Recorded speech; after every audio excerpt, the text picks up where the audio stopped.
walk across the crypt. So that escalator you can spot at the back of the shot, that's leading down into the Capitol Visitor Center, the newest part of the Capitol complex, opened up in 2008. December 2nd. I remember that. Officer Goodman.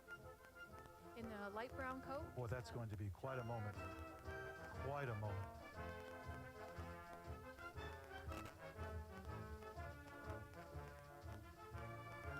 Kamala Harris and Doug Emhoff here preparing to cross the crypt.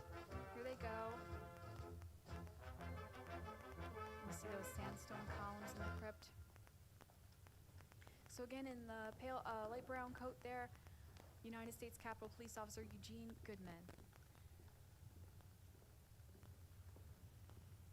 Deputy Sergeant at Arms. Yes, for this ceremony. Acting Deputy Senate Sergeant at Arms. Excuse me. Eugene Goodman. Eugene O. Goodman, Private First Class, United States Capitol Police. Very soft-spoken gentleman. Says 4 words a week. He's a familiar face to us and to our colleagues in the guide service. And he's a face that you all may have seen recently, and some photographs and video of the Capitol.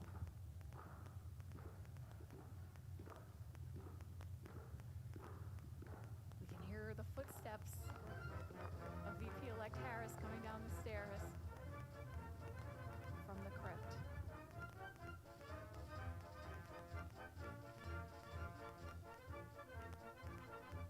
Officer Goodman, this is a walk he's made many a time, but never as part of the procession in quite this way. Don't you feel like he's on duty. He's just... You can see his eyes sort of going back and forth. Oh, of course, he's seeing familiar faces all around him, but... Ladies and gentlemen, accompanying the Vice President-elect, the Chief of Inaugural Ceremonies, Maria Miller-Lohmeyer, the Acting Deputy House Sergeant-at-Arms, Kevin Grubbs, and the Acting Deputy Senate Sergeant-at-Arms, United States Capitol Police Officer, Private First Class, Eugene O. Goodman. Well, crescendo of applause, and we know who that's for. Yeah. Officer Goodman.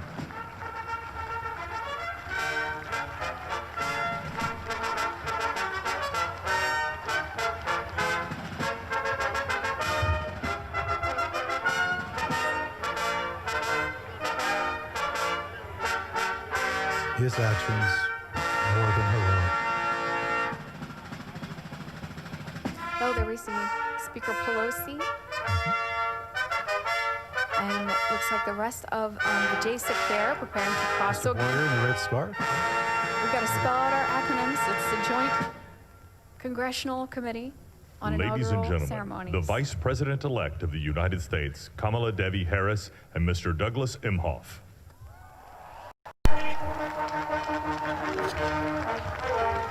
Vice President-elect Harris, who resigned her seat as a senator from California just yesterday, and today, very shortly, to be sworn in as Vice President. So her office within the Capitol will move. Yes. From her senator's office to the vice president's office. You know, it's really Richard Nixon that really transferred the location of the vice presidency, working towards the old executive office building. And putting the locus of the vice president's office here at the Capitol. But of course, they are the tie-breaking vote. All right, so on our camera there on the right, you can see Representative Hoyer in the red scarf, member of the Joint Committee, Joint Congressional Committee on Inaugural Ceremonies.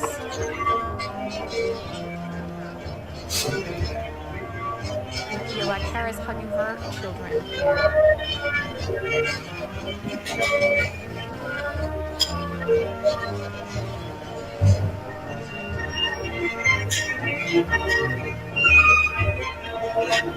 Oh, that's a moment there. Vice President. Vice President.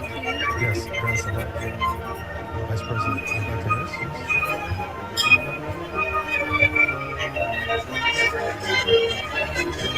And notice the real furniture, folks.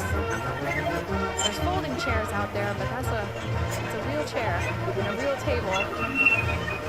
And on that table, I believe, are some of the sacred texts that are going to be used today. Representative Clyburn there having a moment with VP-elect Harris.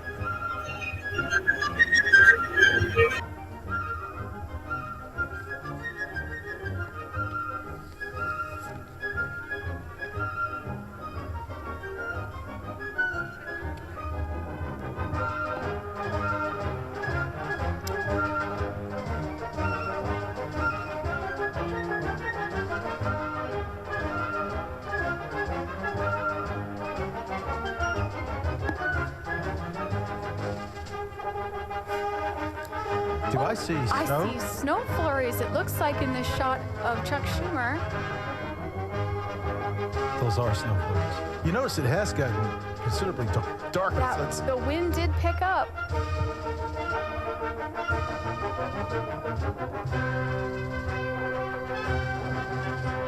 Well, soon to be the 46th president. Joe Joseph Biden, Dr. Joe Biden making their way. getting ready to cross through the crypt.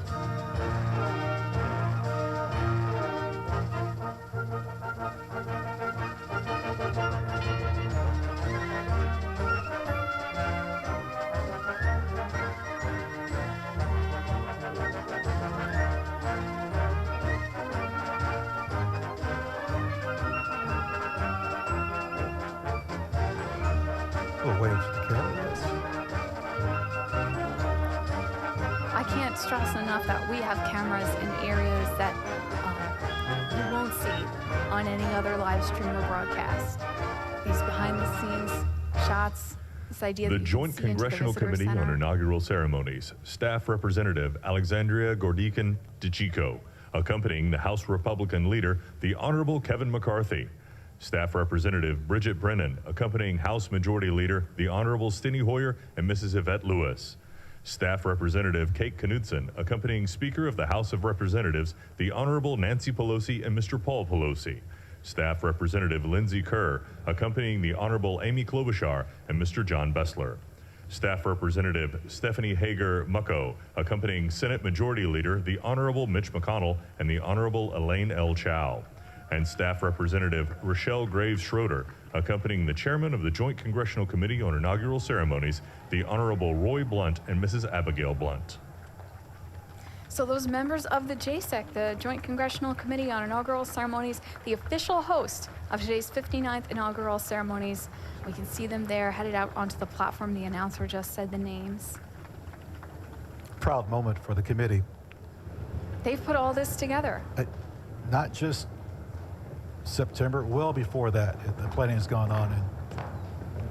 And let's be honest, this has been a different inauguration and hopefully something that we won't see again for a lot of different reasons. And they've really pulled this off handsomely. There goes Senator Blunt, the former Majority Whip of the House. He's been through a few of these ceremonies. Again, this is the second time he has chaired this committee. Yes. There's been 5 people to chair the committee twice, and Senator Blunt would be the latest.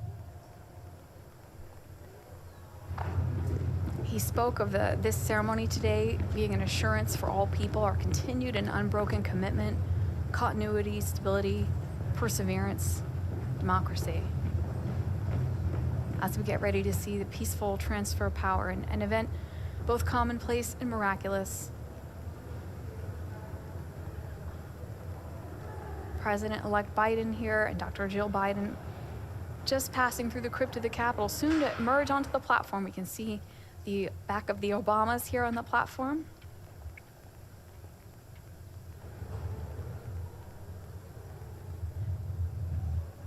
Cole and Ella, and it's snowing. Cole and Ella, VP Harris's children there.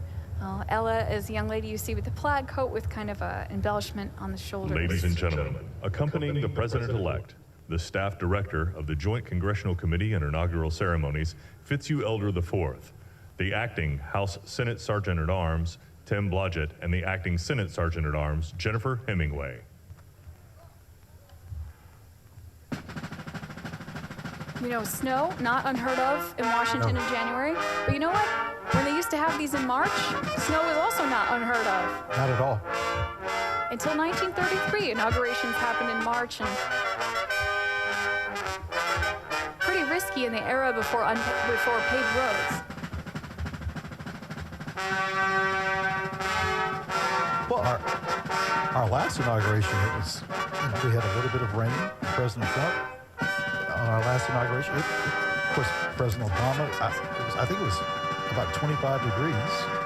The weather's always an element. Ladies and gentlemen, the President-elect of the United States, Joseph Robinette Biden Jr. and Dr. Jill Biden.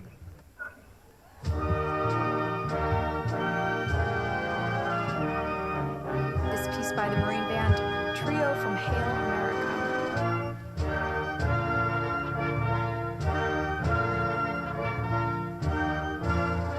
A Marine Band known as the President's Own. They play at the pleasure of the President and the Commandant of the Marine Corps. And they've played at every inauguration since Jefferson's.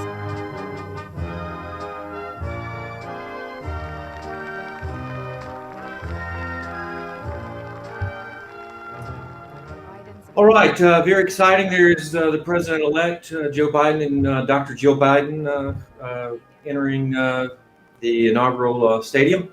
And of course, in just a second, Mr. Rogers will join us, and we'll kind of begin our live commentary. We'll do our best to remain silent throughout the speech. We do want to highlight the words that are being spoken here as part of this historic inauguration. So thank you. We'll be with you in just a few minutes.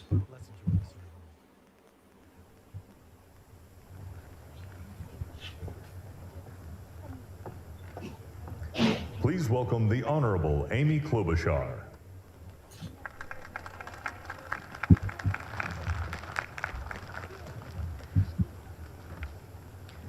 Vice President Pence, Mr. President-elect, Madam Vice President-elect, members of Congress and the judicial branch, former presidents and first ladies, vice presidents, leaders from abroad, and a whole bunch of Bidens.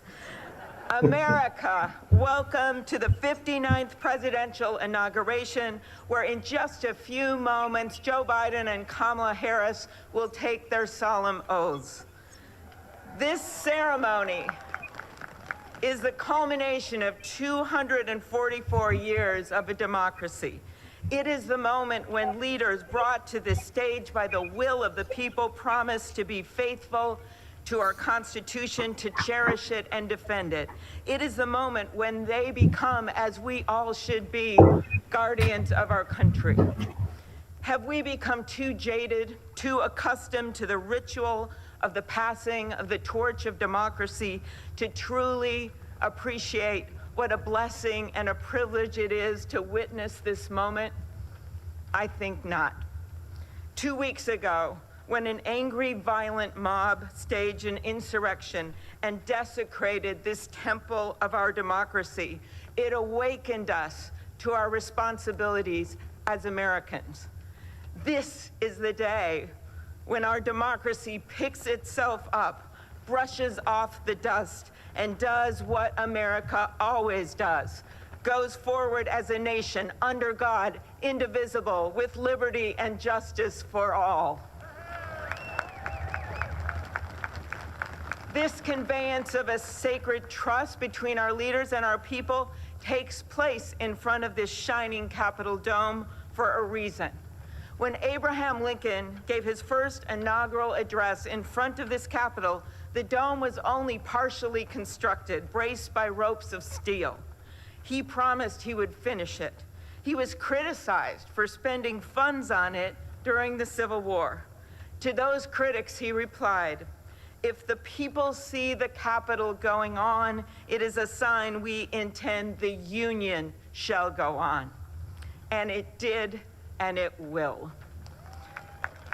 Generations of Americans gave their lives to preserve our republic in this place.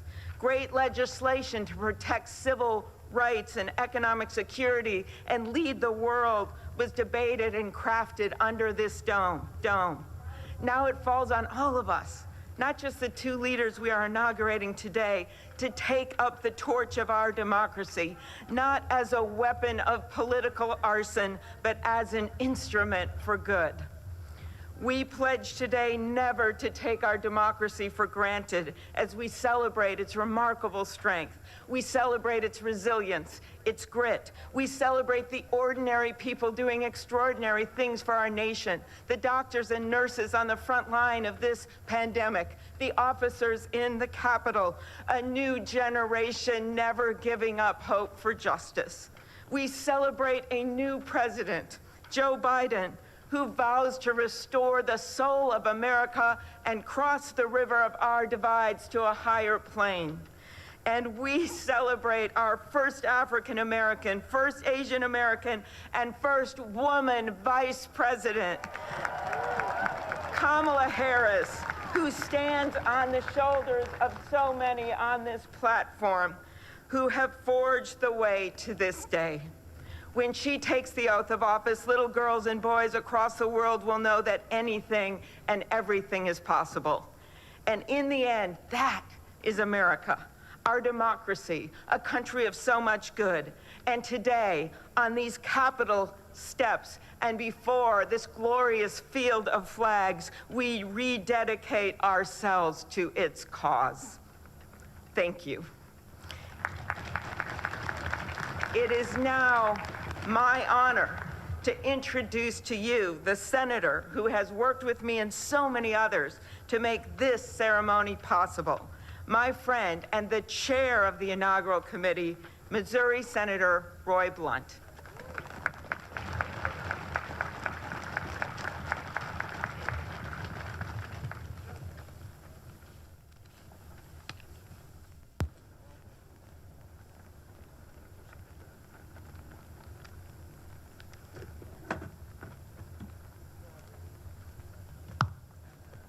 Well, I should have known when Senator Klobuchar got involved, at least there'd be a touch of snow up here this morning.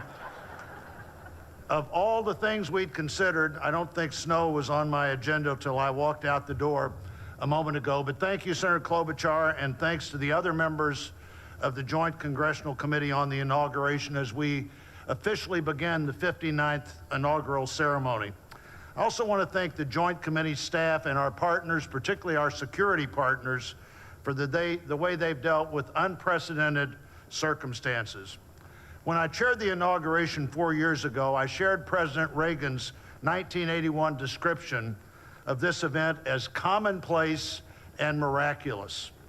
Commonplace because we've done it every 4 years since 1789. Miraculous because we've done it every 4 years since 1789.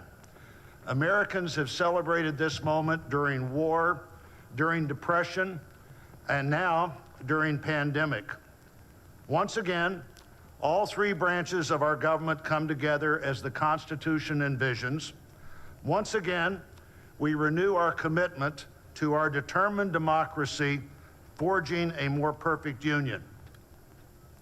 That theme for this inauguration, our determined democracy, forging a more perfect union, was announced by the Joint Committee before the election with the belief that the United States can only fulfill its promise and set an example for others if we are always working to be better than we have been. The Constitution established that determined democracy with its first three words, declaring the people as the source of the government. The Articles of Confederation hadn't done that. The Magna Carta hadn't done that. Only the Constitution says the government exists because the people are the source of the reason it exists. They immediately followed those first three words with the words to form a more perfect union. The founders did not say to form a perfect union. They did not claim that in our new country nothing would need to be improved. Fortunately, they understood that always working to be better would be the hallmark of a great democracy. The freedoms we have today, the nation we have today, is not here just because it happened, and they aren't complete. A great democracy working through the successes and failures of our history striving to be better than it had been. And we are more than we have been, and we are less than we hope to be. The assault on our Capitol at this very place just 2 weeks ago reminds us that a government designed to balance and check itself is both fragile and resilient. During the last year, the pandemic challenged our free and open society and called for extraordinary determination and sacrifice, and still challenges us today. Meeting that challenge head on have been and are healthcare workers, scientists, first responders, essential frontline workers, and so many others we depend on in so many ways. Today we come to this moment. People all over the world, as we're here, are watching and will watch what we do here. Our government comes together. The Congress and the courts join the transition of executive responsibility. One political party more pleased today and on every inaugural day than the other. But this is not a moment of division, it's a moment of unification. A new administration begins and brings with it a new beginning. And with that, our great national debate goes forward, and a determined democracy will continue to be essential in pursuit of a more perfect union and a better future for all Americans. What a privilege for me to join you today. Thank you.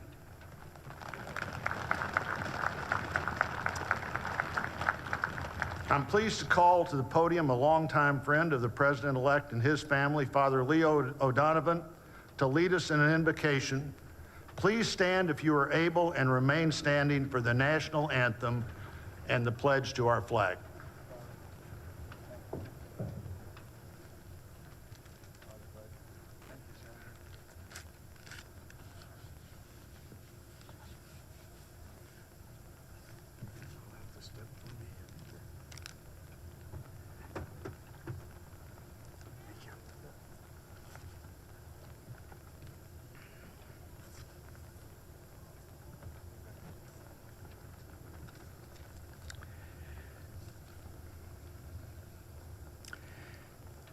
Gracious and merciful God, at this sacred time we come before you in need, indeed on our knees. But we come still more with hope and with our eyes raised anew to the vision of a more perfect union in our land, a union of all our citizens to promote the general welfare and secure the blessings of liberty to ourselves and our posterity. We are a people of many races, creeds, and colors, national backgrounds, cultures, and styles, now far more numerous and on land much vaster than when Archbishop John Carroll wrote his prayer for the inauguration of George Washington 232 years ago. Archbishop Carroll prayed that you, O Creator of all, would assist with your Holy Spirit of counsel and fortitude the President of these United States, that his administration may be conducted in righteousness and be eminently useful to your people. Today we confess our past failures to live according to our vision of equality, inclusion, and freedom for all. Yet we resolutely commit still more now to renewing the vision, to caring for one another in word and deed, especially the least fortunate among us, and so becoming a light for the world. There is a power in each and every one of us that lives by turning to every other one of us, a thrust of the Spirit to cherish and care and stand by others, and above all, those most in need. It is called love, and its path is to give ever more of itself. Today, it is called American patriotism, born not of power and privilege, but of care for the common good, with malice toward none and with charity for all. For our new president, we beg of you the wisdom Solomon sought when he knelt before you and prayed for an understanding heart so that I can govern your people and know the difference between right and wrong. We trust in the counsel of the letter of James. If any of you lacks wisdom, you should ask God, who gives generously to all without finding fault, and it will be given to you. Pope Francis has reminded us how important it is to dream together. By ourselves, he wrote, we risk seeing mirages, things that are not there. Dreams, on the other hand, are built together.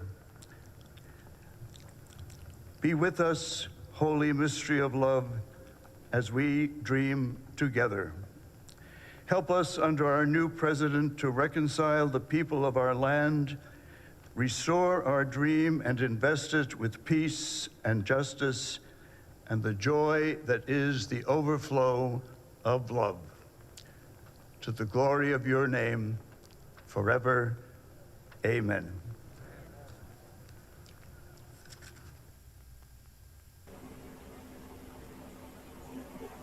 So a wonderful prayer there. Joe Biden is the second president of the United States who is Catholic. So just a wonderful prayer. President-elect Joe Biden attended Mass this morning with his wife, Dr. Jill Biden. So he is definitely a man of faith, practicing faith. Ladies and gentlemen, please remain standing for the presentation of our national colors. Okay, and you kind of noticed as you're looking at this inauguration, it's so unlike any inauguration that we've had here before. Because of COVID-19, you see the spacing, but if you look throughout the gallery behind and near the president, you will see certainly Vice President-elect Kamala Harris and her husband. You will also see former presidents. It is a tradition going back centuries for former presidents to attend inauguration. And either Republican or Democrat to be there and, of course, peacefully transfer power to the next president once they take oath of office. Members of the Supreme Court are there, including Chief Justice John Roberts, leaders, Democrat and Republican from the House of Representatives, Nancy Pelosi here in the Bay Area on the podium, Mitch McConnell, current leader of the U.S. Senate, Minority Leader Chuck Schumer. You've already heard from Roy Blunt, who's a Republican in the U.S. Senate. You've heard from Amy Klobuchar, again in the U.S. Senate from Minnesota. Members from all parties kind of coming together, united in kind of recognizing the importance of this event and the importance of holding on in democracy in America, honoring the vote of the American people. And so I'm going to stop right there, and we're about to hear, it looks like, Lady Gaga sing. Whoa, Mr. Kelly, you're looking good, man. Hey, man.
So Kamala Harris, the color. All right.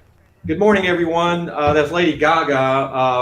A Star is Born, obviously, Academy Award nominated. Here's Mr. Jeff Rogers, the esteemed teacher here at longtime champion. Still, you hold the record, I believe, for the high jump at Cal's. Am I not correct about that?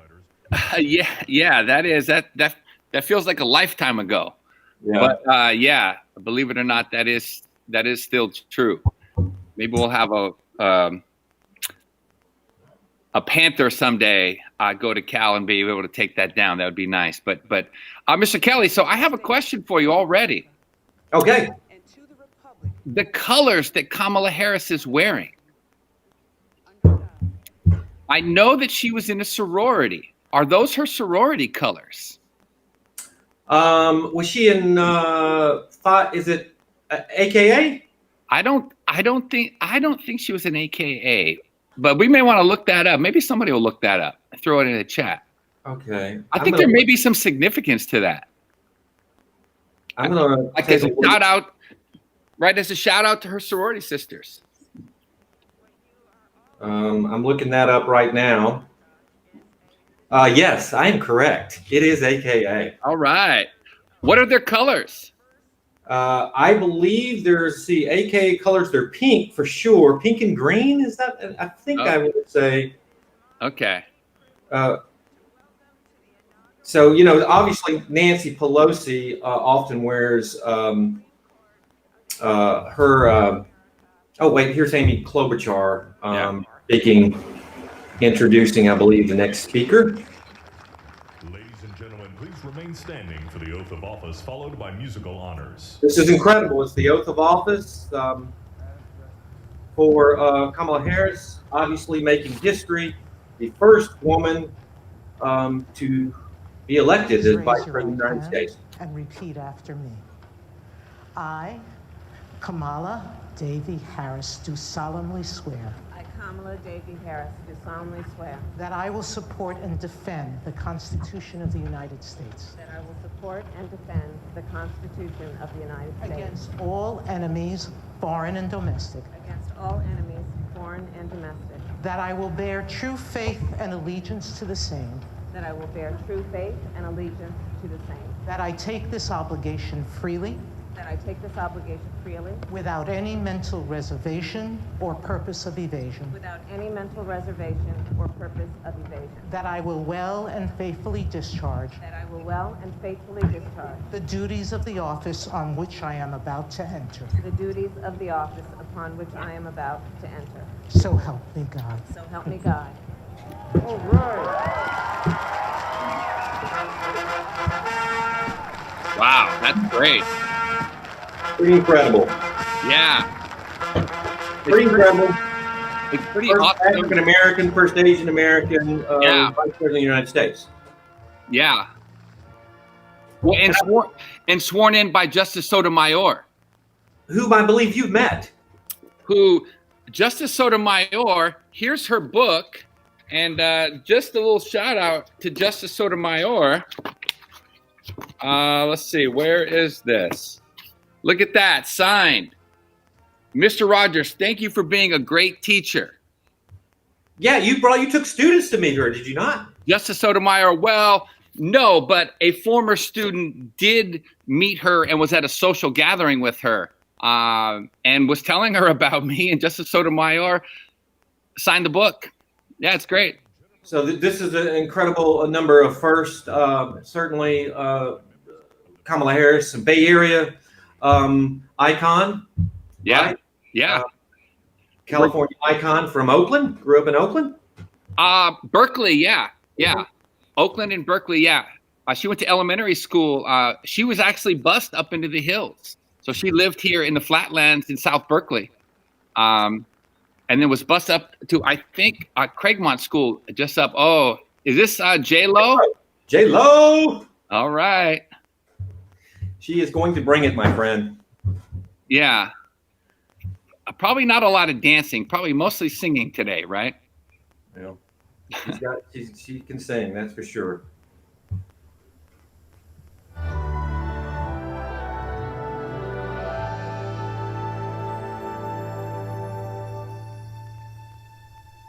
This land is your land.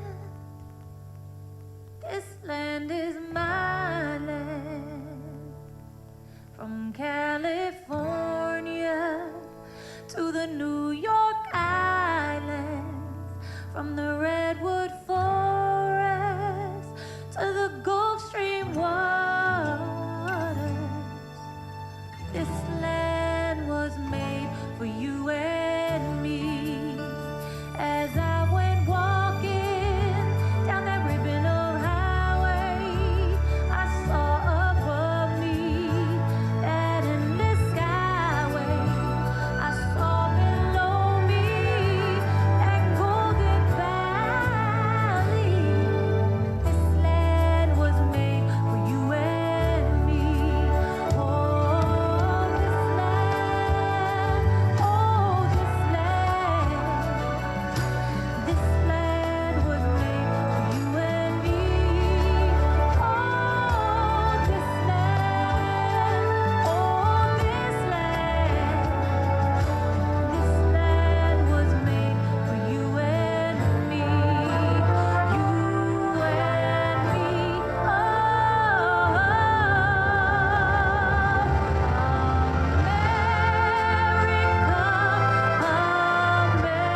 America, God shed His grace on thee and crowned thy good with brotherhood. From sea to shining sea.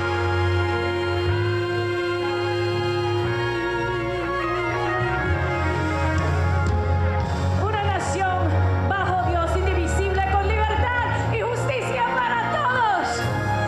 Let's get loud.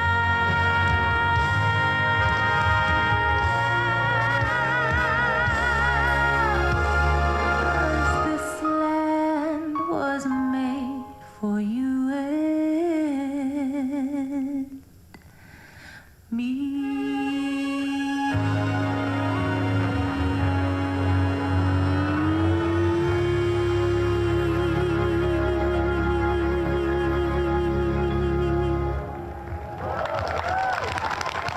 And not a bad track athlete in high school. There is J-Lo singing This Land Is Your Land. This is a huge song. It's a protest song, a social justice protest song that Woody Guthrie wrote really in the midst of the Depression. That was great. The sun is shining. Really calling attention to the plight of every American. And you certainly, J-Lo, right there, heritage Puerto Rican, born in the Bronx, but Puerto Rican, and you're using Spanish and being inclusive about what the United States is. Pretty incredible. What do you think about that, Jeff? Well, I agree with all of that. I mean, she's, she's sort of a pop culture icon. And again, just the mixing of the cultures and the traditions and the backgrounds, it's really going to come to represent this Biden administration, I think. Yeah. I agree. And of course, J-Lo, quite the track athlete in high school as well, Mr. Kelly. Nice trivia there. Very nice, Yeah. Mr. Rogers. Yeah. Okay, I believe we're about to take the oath of office here. Huh. Well, this would be early. It's not supposed to happen until noon. Well, noon, you're right. This would be early. It's about 10 minutes Please early. raise your right hand and repeat Wow. after me. I, Joseph Robinette Biden Jr., do solemnly swear I, Joseph Robinette Biden Jr., do solemnly swear that I will faithfully execute that I will faithfully execute the office of President of the United States the office of President of the United States and will, to the best of my ability, and will, to the best of my ability, preserve, protect, and defend preserve, protect, and defend the Constitution of the United States. the Constitution of the United States. So help you God. So help me God. Congratulations, Mr. Thank you. President.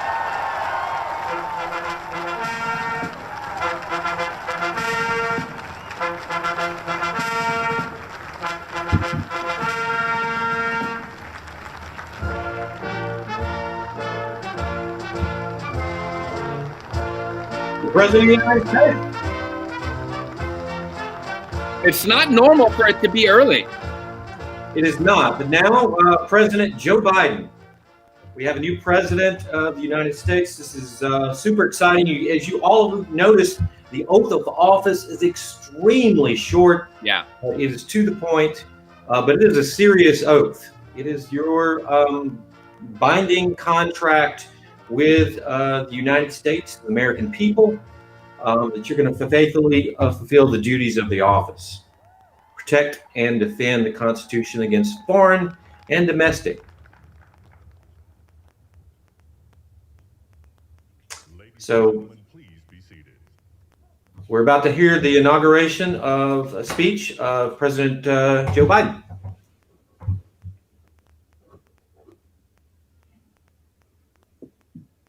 Again, he is the first Catholic, second Catholic president. Yeah.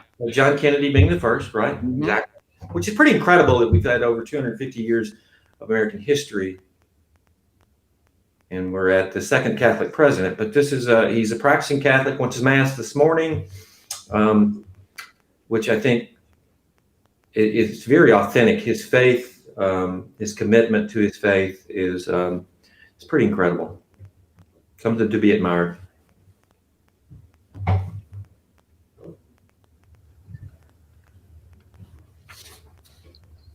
There's quite the delay here between.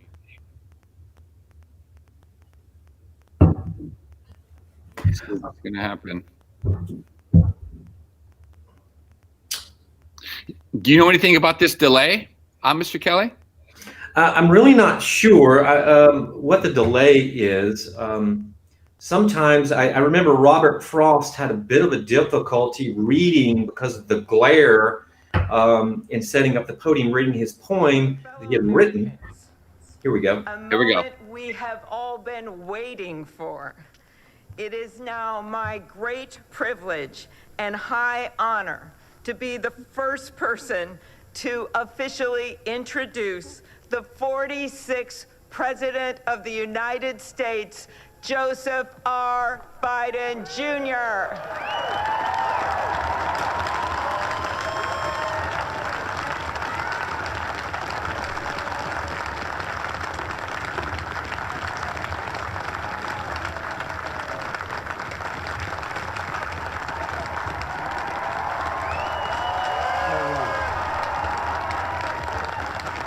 Chief Justice Roberts, Vice President Harris,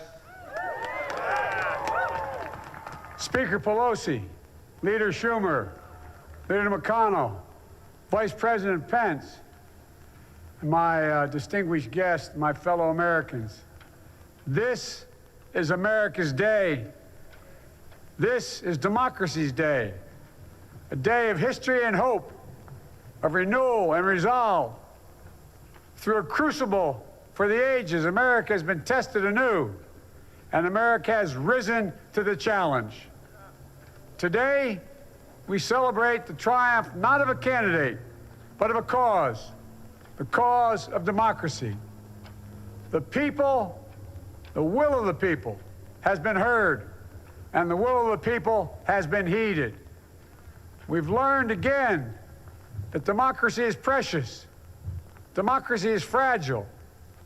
And at this hour, my friends, democracy has prevailed. So now, on this hallowed ground where just a few days ago, violence sought to shake the Capitol's very foundation, we come together as one nation, under God, indivisible, to carry out the peaceful transfer of power as we have for more than 2 centuries. As we look ahead in our uniquely American way, restless, bold, optimistic, and set our sights on the nation we know we can be and we must be. I thank my predecessors of both parties for their presence here today. I thank them from the bottom of my heart. And I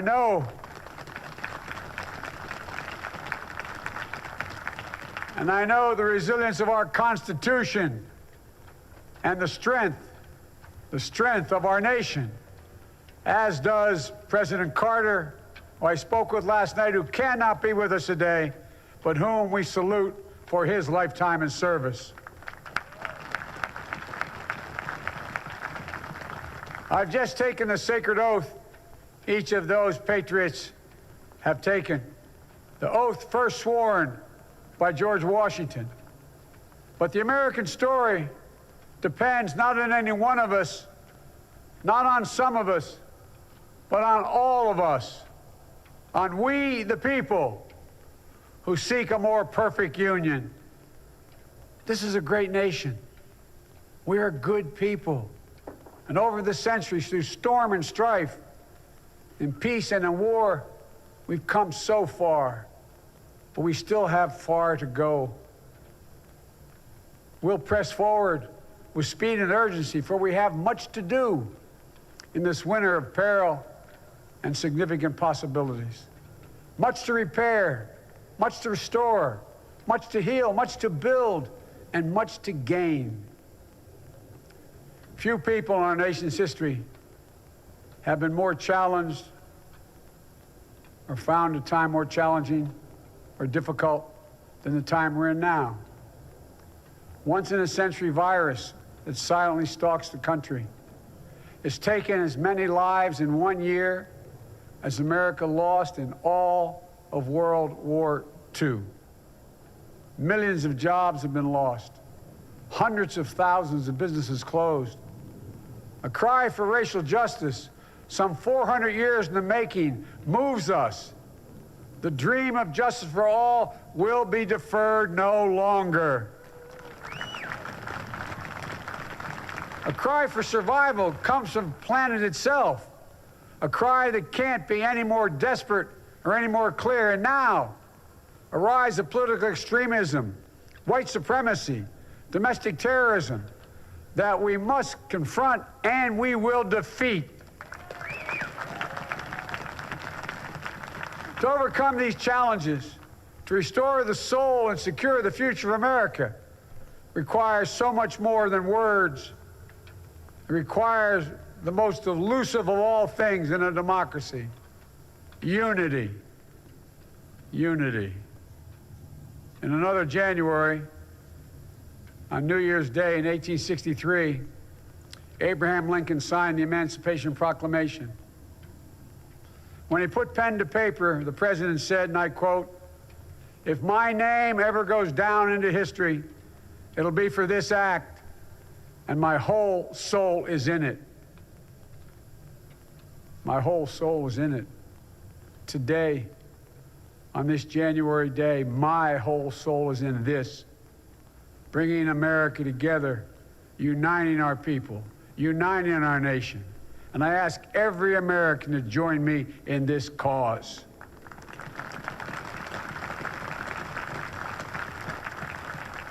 Uniting to fight the foes we face: anger, resentment and hatred, extremism, lawlessness, violence, disease, joblessness, and hopelessness.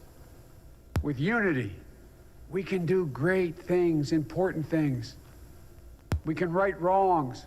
We can put people to work in good jobs. We can teach our children in safe schools. We can overcome the deadly virus. We can reward work and rebuild the middle class and make health care secure for all. We can deliver racial justice, and we can make America once again the leading force for good in the world. I know speaking of unity can sound to some like a foolish fantasy these days. I know the forces that divide us are deep and they are real. But I also know they are not new. Our history has been a constant struggle between the American ideal that we're all are created equal and the harsh, ugly reality that racism, nativism, fear, demonization have long torn us apart. The battle is perennial, and victory is never assured. Through Civil War, the Great Depression, World War, 9/11, through struggle, sacrifice, and setbacks, our better angels have always prevailed. In each of these moments, enough of us have come together to carry all of us forward. And we can do that now. History, faith, and reason show the way of unity. We can see each other not as adversaries, but as neighbors. We can treat each other with dignity and respect. We can join forces, stop the shouting, and lower the temperature. For without unity, there is no peace, only bitterness and fury. No progress, only exhausting outrage. No nation, only a state of chaos. This is our historic moment of crisis and challenge, and unity is the path forward. And we must meet this moment as the United States of America.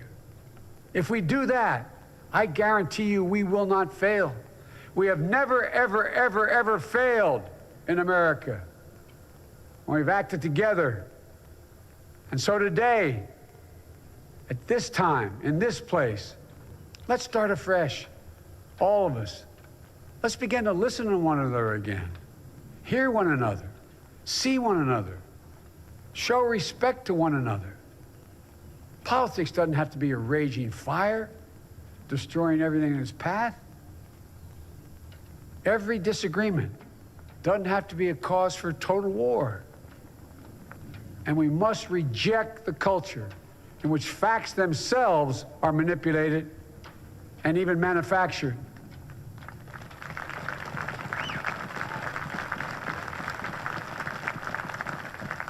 My fellow Americans, we have to be different than this. America has to be better than this. And I believe America is so much better than this. Just look around. Here we stand in the shadow of the Capitol Dome, as was mentioned earlier, completed amid the Civil War, when the Union itself was literally hanging in the balance. Yet we endured. We prevailed. Here we stand, looking out on the Great Mall, where Dr. King spoke of his dream. Here we stand, where 108 years ago, at another inaugural, thousands of protesters tried to block brave women marching for the right to vote. And today, we mark the swearing in of the first woman in American history elected to national office, Vice President Kamala Harris. Don't tell me things can't change. Here we stand, across the Potomac from Arlington Cemetery, where heroes who gave the last full measure of devotion rest in eternal peace. And here we stand, just days after a riotous mob thought they could use violence to silence the will of the people, to stop the work of our democracy, to drive us from this sacred ground. It did not happen. It will never happen. Not today, not tomorrow, not ever. Not ever.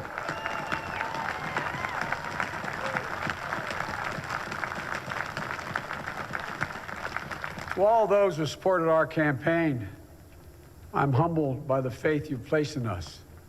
To all those who did not support us, let me say this. Hear me out as we move forward. Take a measure of me and my heart. And if you still disagree, so be it. That's democracy. That's America.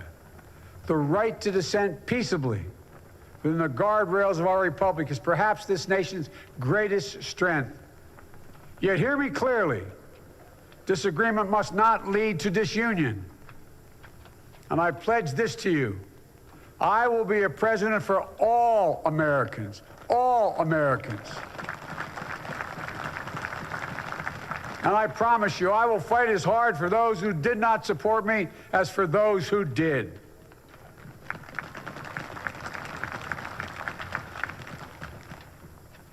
Many centuries ago, St. Augustine, a saint of my church, wrote that a people was a multitude defined by the common objects of their love. Defined by the common objects of their love. What are the common objects we as Americans love that define us as Americans? I think we know. opportunity, security, liberty, dignity, respect, honor, and yes, the truth. Recent weeks and months have taught us a painful lesson. There is truth and there are lies. Lies told for power and for profit. And each of us has a duty and a responsibility as citizens, as Americans, and especially as leaders. Leaders who have pledged to honor our Constitution and protect our nation, to defend the truth and defeat the lies. Look,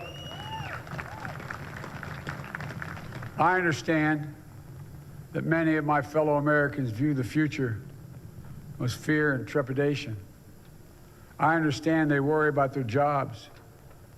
I understand, like my dad, they lay at bed at night, staring at the ceiling, wondering, can I keep my health care? Can I pay my mortgage? Thinking about their families, about what comes next. I promise you, I get it. But the answer is not to turn inward, to retreat into competing factions, distrusting those who don't look like you, or worship the way you do, or don't get their news from the same sources you do. We must end this uncivil war that pits red against blue, rural versus urban, or rural versus urban, conservative versus liberal. We can do this if we open our souls instead of hardening our hearts, if we show a little tolerance and humility, and if we're willing to stand in the other person's shoes, as my mom would say, just for a moment, stand in their shoes. Because here's the thing about life. There's no accounting for what fate will deal you. Some days, when you need a hand. There are other days when we're called to lend a hand. That's how it has to be. That's what we do for one another. And if we are this way, our country will be stronger, more prosperous, more ready for the future. And we can still disagree. My fellow Americans, in the work ahead of us, we're going to need each other. We need all our strength to persevere through this dark winter. We're entering what may be the toughest and deadliest period of the virus. We must set aside politics and finally face this pandemic as one nation. One nation. And I promise you this, as the Bible says, weeping may endure for a night, but joy cometh in the morning. We will get through this together. Together. Look, folks, all my colleagues I serve with in the House and the Senate up here, we all understand the world is watching all of us today. So here's my message to those beyond our borders. America has been tested, and we've come out stronger for it. We will repair our alliances and engage with the world once again. Not to meet yesterday's challenges, but today's and tomorrow's challenges. And we'll lead not merely by the example of our power, but by the power of our example.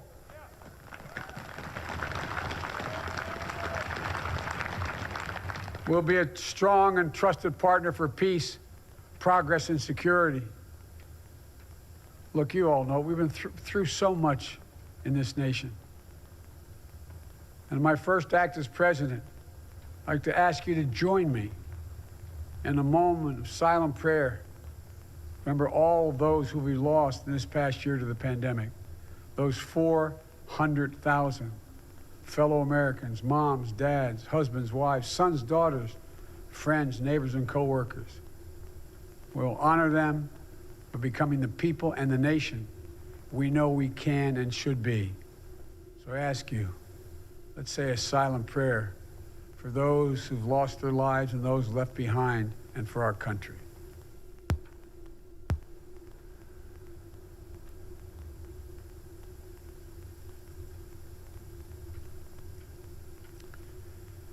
Amen. Folks, this is a time of testing. We face an attack on our democracy and on truth, a raging virus, growing inequity, the sting of systemic racism, a climate in crisis, America's role in the world. Any one of these would be enough to challenge us in profound ways. But the fact is, we face them all at once, presenting this nation with one of the gravest responsibilities we've had. Now we're going to be tested. Are we going to step up, all of us? It's time for boldness, for there's so much to do. And this is certain. I promise you, we will be judged, you and I, by how we resolve these cascading crises of our era. We will rise to the occasion is the question. Will we master this rare and difficult hour? Will we meet our obligations and pass along a new and better world to our children? I believe we must. I'm sure you do as well. I believe we will. And when we do, we'll write the next great chapter in the history of the United States of America, the American story. A story that might sound something like a song that means a lot to me. It's called American Anthem. There's one verse that stands out, at least for me, and it goes like this. The work and prayers of century have brought us to this day. What shall be our legacy? What will our children say? Let me know in my heart when my days are through. America, America, I gave my best to you. Let's us add our own work and prayers to the unfolding story of our great nation. If we do this, then when our days are through, our children and our children's children will say of us, they gave their best, they did their duty, they healed a broken land. My fellow Americans, I close the day where I began, with the sacred oath. Before God and all of you, I give you my word. I will always level with you. I will defend the Constitution. I'll defend our democracy. I'll defend America. And I'll give all of you, keep everything I do in your service, thinking not of power, but of possibilities, not of personal interest, but the public good. And together, we shall write an American story of hope, not fear, of unity, not division, of light, not darkness, a story of decency and dignity, love and healing, greatness and goodness. May this be the story that guides us, the story that inspires us, and the story that tells ages yet to come that we answered the call of history. We met the moment. Democracy and hope, truth and justice did not die on our watch, but thrived. That America secured liberty at home and stood once again as a beacon to the world. That is what we owe our forebears, one another, and generation to follow. So, with purpose and resolve, we turn to those tasks of our time, sustained by faith, driven by conviction, and devoted to one another and the country we love with all our hearts. May God bless America, and may God protect our troops. Thank you, America.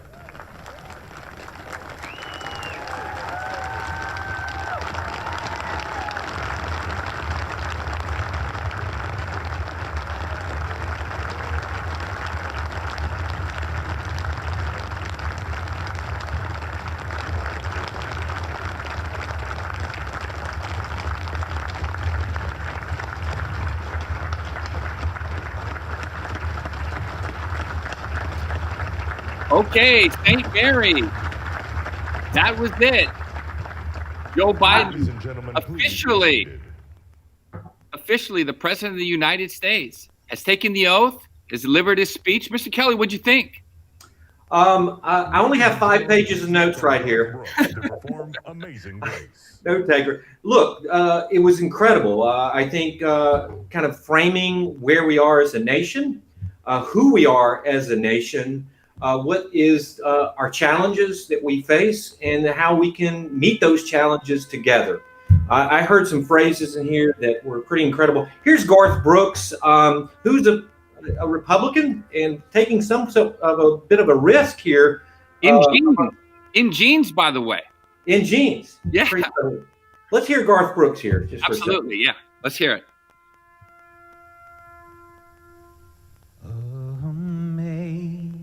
Amazing grace, how sweet the sound that saved a wretch like me. I once was lost, but now I'm found. Was blind, but now I'm tearing up. I see. When we've been there 10,000 years, bright shining as the sun, we've no less days to sing God's praise than when we first begun. If I can ask you to sing this last verse with me, not just the people here, but the people at home, at work, as one, united. Amazing grace, how sweet the sound that saved a wretch like me. I once was lost, but now I'm found. Was blind, but now I see.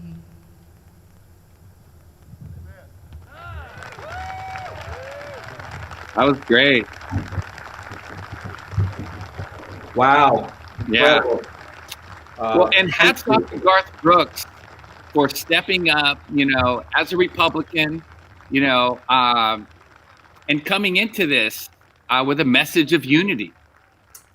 Yeah, that was a beautiful song, a classic hymn that all of us, so many of us were raised in and raised on. And he just, as you pointed out, is stripped down just sang it a cappella, and just the power of the words and the moment. Yeah. Pretty incredible. Yeah. So back to Biden's speech. I mean, typically, Mr. Kelly, as we know, these speeches are not filled with specifics. There's no ideas. He's not going to initiate any policy. He's not talking policy. That's not what this is. These speeches they're idealistic, they're lofty, and it's more about a tone and a message. Is that right? Oh, totally. I mean, what he's trying to do is draw a difference in so many ways from most of governments in human history. An idea that in democracy, it's the people are in power and that hold power, and that is democracies we're in this together, and you can't escape that in a democracy. That you have to find some way to work together, because we are the power, not those individuals necessarily up on the stage. This might be Amanda Gorman. Here is Amanda Gorman, right? Vice President, Mr. Emhoff, Americans, and the world. When day comes, we ask ourselves, where can we find light in this never-ending shade. The loss we carry a sea we must wade. We've braved the belly of the beast. We've learned that quiet isn't always peace. In the norms and notions of what just is, isn't always just is. And yet the dawn is hours before we knew it. Somehow we do it. Somehow we've weathered and witnessed a nation that isn't broken, but simply unfinished. We, the successors of a country and a time where a skinny black girl descended from slaves and raised by a single mother can dream of becoming president, only to find herself reciting for one. And yes, we are far from polished, far from pristine, but that doesn't mean we are striving to form a union that is perfect.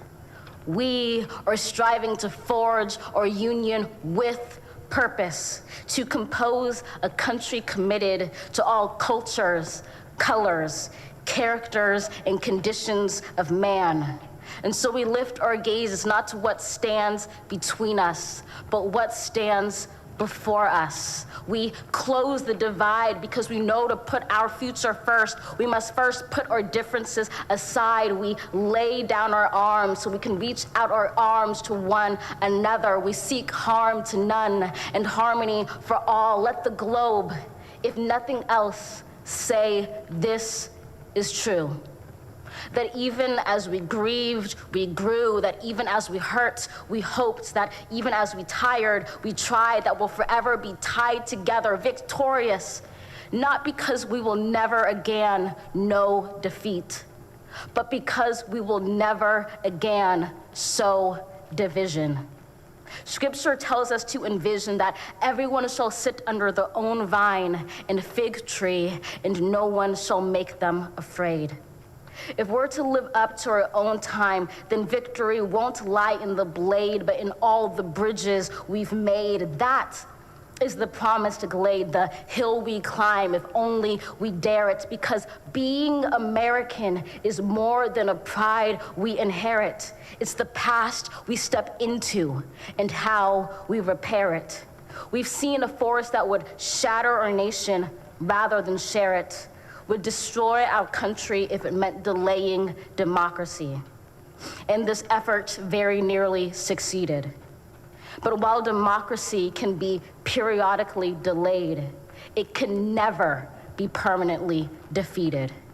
In this truth, in this faith we trust, for while we have our eyes on the future, history has its eyes on us. This is the era of just redemption. We feared it at its inception. We did not feel prepared to be the heirs of such a terrifying hour, but within it we found the power to author a new chapter, to offer hope and laughter to ourselves. So, while once we asked, how could we possibly prevail over catastrophe?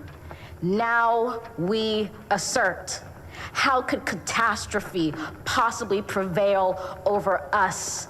We will not march back to what was, but move to what shall be, a country that is bruised but whole, benevolent but bold, fierce and free. We will not be turned around or interrupted by intimidation, because we know our inaction and inertia will be the inheritance of the next generation. Our blunders become their burdens. But one thing is certain: if we merge mercy with might and might with right, then love becomes our legacy and change our children's birthright. So let us leave behind a country better than the one we were left. With every breath from my bronze-pounded chest, we will raise this wounded world into a wondrous one. We will rise from the gold-limbed hills of the west. We will rise from the windswept northeast, where our forefathers first realized revolution. We will rise from the lake-rimmed cities of the Midwestern states. We will rise from the sun-baked south. We will rebuild, reconcile, and recover in every known nook of our nation, in every corner called our country, our people diverse and beautiful will emerge battered and beautiful. When day comes, we step out of the shade, aflame and unafraid. The new dawn blooms as we free it. For there is always light if only we're brave enough to see it, if only we're brave enough to be it.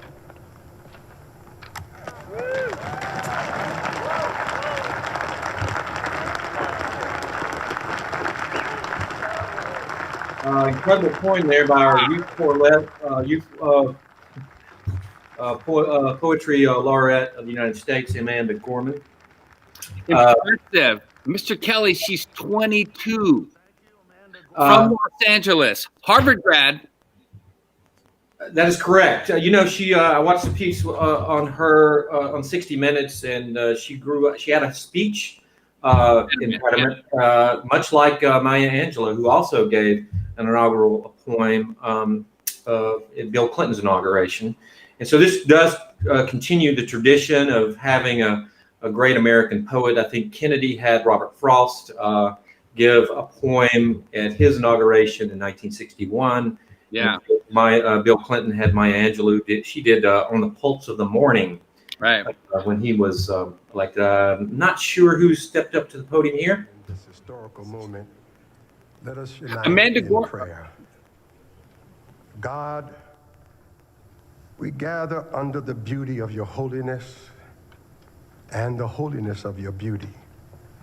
We seek your face, your smile, your warm embrace. We petition you once more in this celebration. We pray for divine favor upon our President, Joseph R. Biden, and our First Lady, Dr. Jill Biden, and their family. We further ask that you would extend the same favor upon our Vice President, Kamala D. Harris, and our second gentleman, Doug Emhoff, and their family. More than ever, they and our nation need you. We need you, for in you we discover our common humanity. In our common humanity, we will seek out the wounded and bind their wounds. We will seek healing for those who are sick and diseased. We will mourn our dead. We will befriend the lonely, the least, and the left out. We will share our abundance with those who are hungry. We will do justly to the oppressed, acknowledge sin, and seek forgiveness, thus grasping reconciliation. In discovering our humanity, we will seek the good in and for all our neighbors. We will love the unlovable, remove the stigma of the so-called untouchables. We will care for our most vulnerable, our children, the elderly, emotionally challenged, and the poor.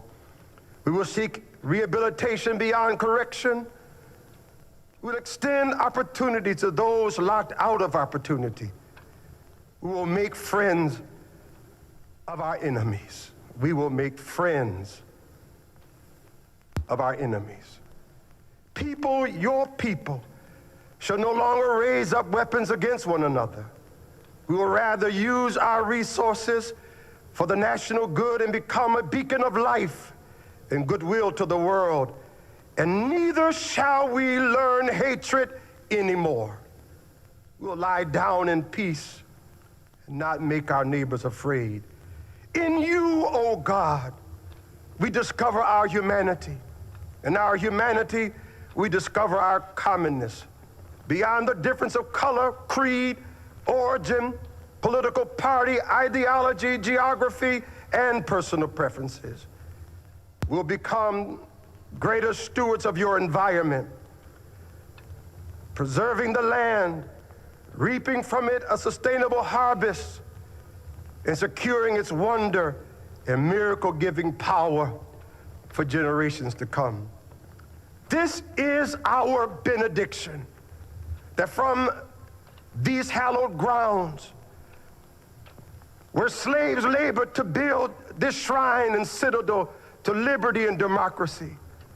Let us all acknowledge, from the indigenous Native American to those who recently received their citizenship, from the African American to those whose foreparents came from Europe and every corner of the globe, from the wealthy to those struggling to make it, from every human being, regardless of their choices, that this is our country.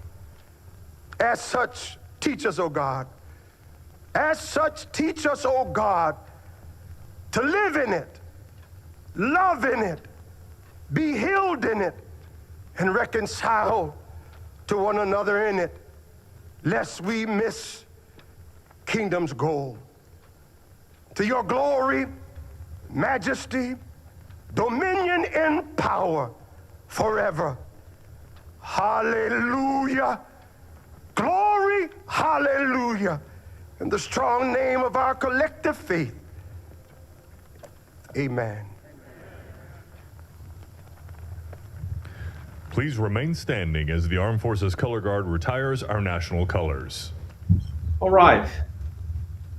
Oh, all right. That's Reverend Beeman from Bethel AME Church in Delaware. President Biden has been friends with him for over about 28 years. Yeah. So delivering that closing.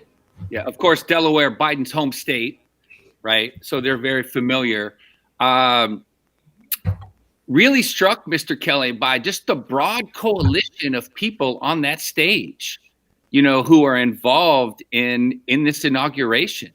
It's great to see. You know, Amanda Gorman, if we could get back to her, you know. Incredible. The Hill We Climb was the name of the poem. I was struck by just her messaging and the messaging of President Biden, you know, of unity and decency and optimism, right? Acknowledging that we are in a tough spot in a lot of different ways. You know, racial progress, a pandemic, we have economic struggles, there's a lot of division, but there was hope and optimism. And I think, yeah, one of her phrases was we emerged battered but beautiful. Right. So her words and his words matched each other. You know, his was a speech, hers was a poem. She, a 22-year-old African-American woman from the West Coast, him, an 80-year-old, you know, white male from the East Coast.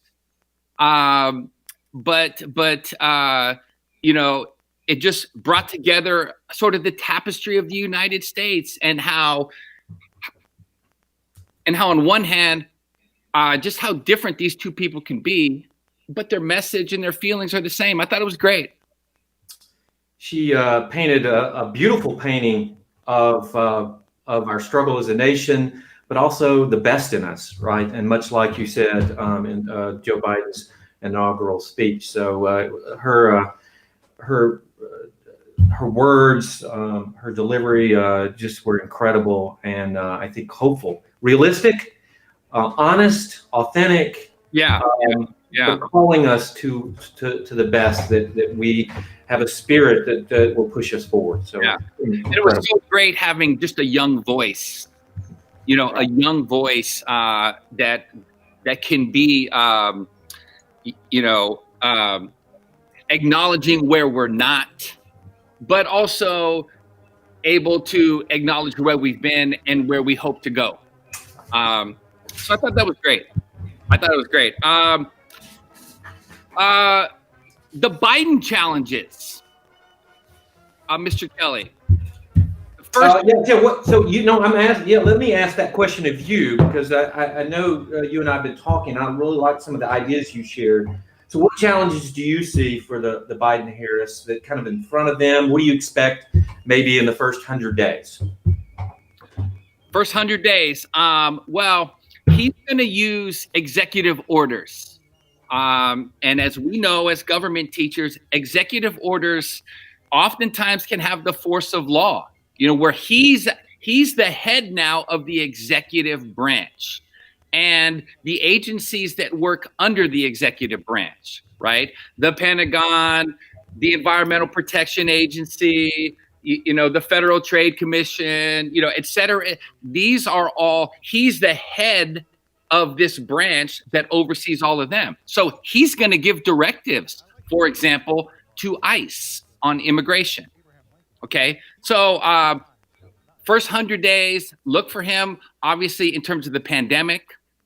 The rollout has been slow for vaccinations. There's still a lot of financial relief that is going to have to be dealt with. The economic crisis. Look for him on climate change. I hear via executive order that we're going to rejoin the Paris Climate Accords. He's going to do something about reuniting families. In terms of immigration, I think he's going to suspend the travel ban to certain Middle Eastern countries, all via executive order. So he's going to do that very quickly. After that, when you get in, those are not laws, remember, though, Mr. Kelly. Lawmaking is different.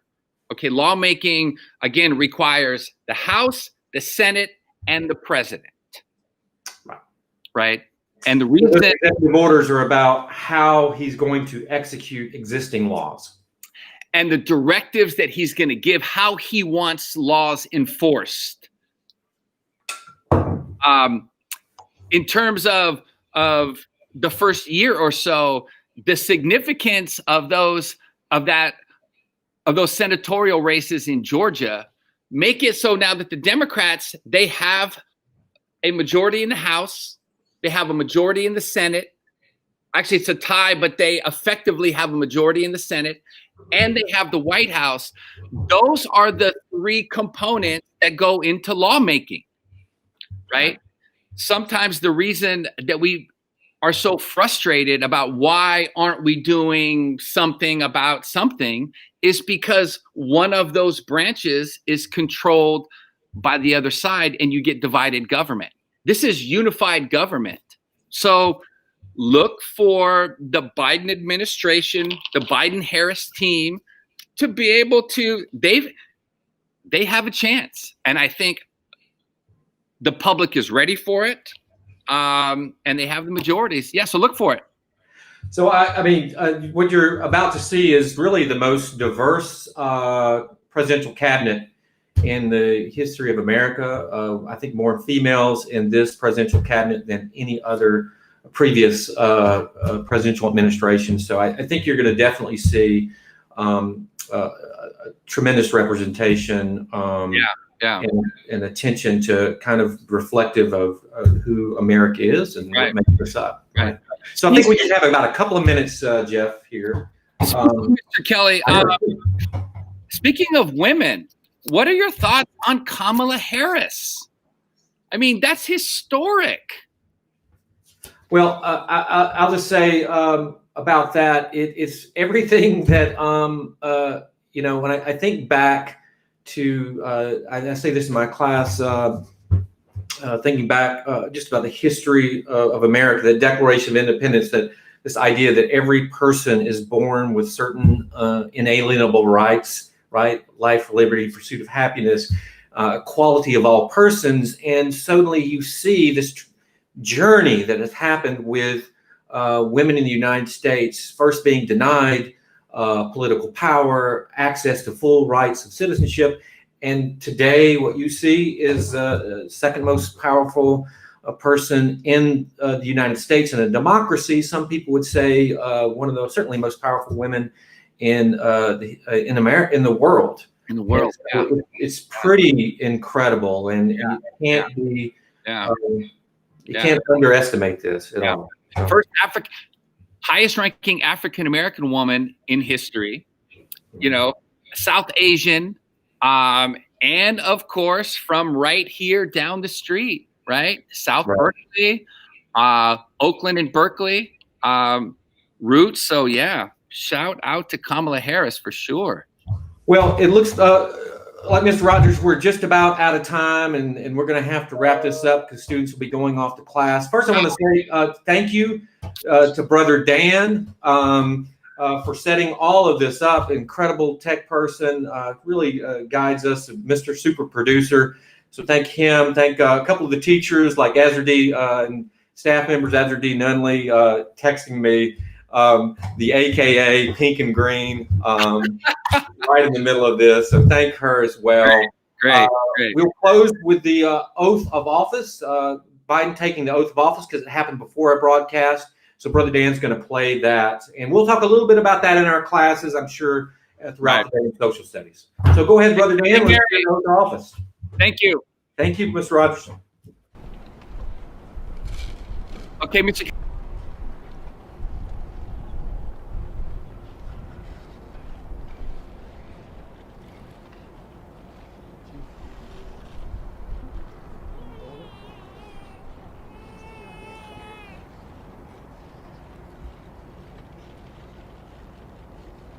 Please raise your right hand and repeat after me.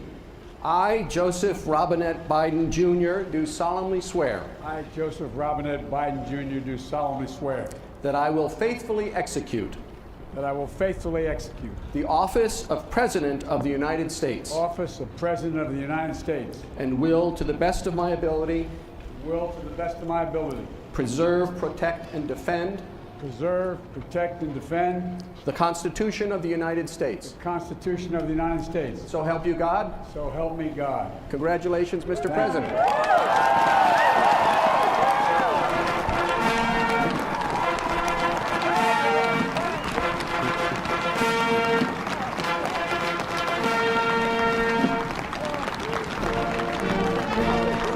Get up.